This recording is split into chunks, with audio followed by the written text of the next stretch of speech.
اسی طریقے سے ایک اور حدیث دیکھیں، صحیح مسلم کی ہے 2199 حدیث پاک، اور سنن ابن ماجہ میں 3515۔ یہ دو حدیثیں، یعنی دو کتابوں میں ایک حدیث نقل ہے۔ وہ کیا ہے؟ حضرت جابر رضی اللہ تعالیٰ عنہ بیان کرتے ہیں کہ رسول اللہ صلی اللہ علیہ وسلم نے ہمیں دم کرنے سے منع فرما دیا۔ اب یہ دیکھیں، جو بعض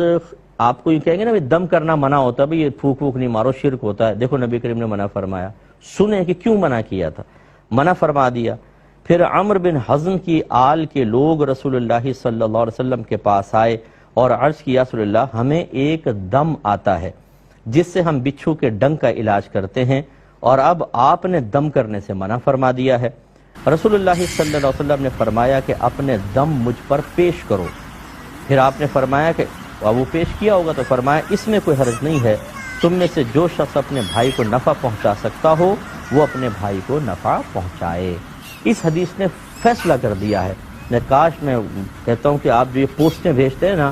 یوں ادھر کا بات سن کے یہاں بھیج دی یہاں بھیج دی، ان حدیثوں کو کریں نا، آپ کیوں نہیں کرتے ہیں؟ اس کی پوسٹ بنائیں،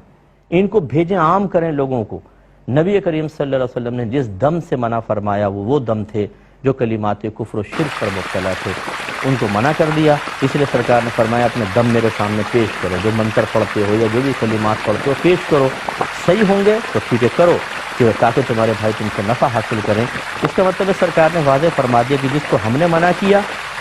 وہ غلط ہے،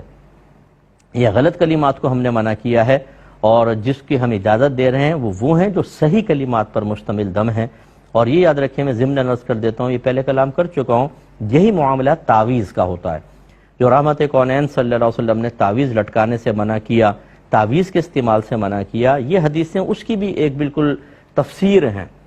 اس کی وضاحت کرنے والی ہیں۔ جو کفار کے زمانے کے تعویذات تھے وہ کلمات کفر و شرک پر مشتمل تھے، انہیں سرکار نے منع فرمایا ان کو نہ لٹکاؤ، اور وہ اتنے معروف تھے، اتنے زیادہ استعمال ہوتے تھے کہ اگر شروع میں تو سرکار نے پاکیزہ کلمات والے تعویذات بھی منع فرمائے، کیونکہ لٹکا ہوا کوئی تعویذ لٹکا کر آ رہا ہے، اس میں قرآن لکھا ہوا ہے، اب دور سے آ رہے ہیں تو دیکھنے والا تو یہ سمجھے گا کلمات کفر و شرک ڈالے ہوئے ہیں، کیونکہ وہی زیادہ معروف تھے۔ اس لیے شروع میں ایسی حدیثیں بھی آپ کو ملیں گی کہ سرکار نے ذکر الہی والے تعویذ بھی منع کیے، لیکن پھر خود صحابہ کرام علیہم رضوان کہتے ہیں، اور یہ پیچھے حدیثیں گزری ہیں، کہ ہم بچوں کے گلوں میں یہ لکھ کر لٹکا دیا کرتے تھے، اعوذ بکلمات اللہ التامات من شر ما خلق، یعنی یہ کیونکہ یہ اس سے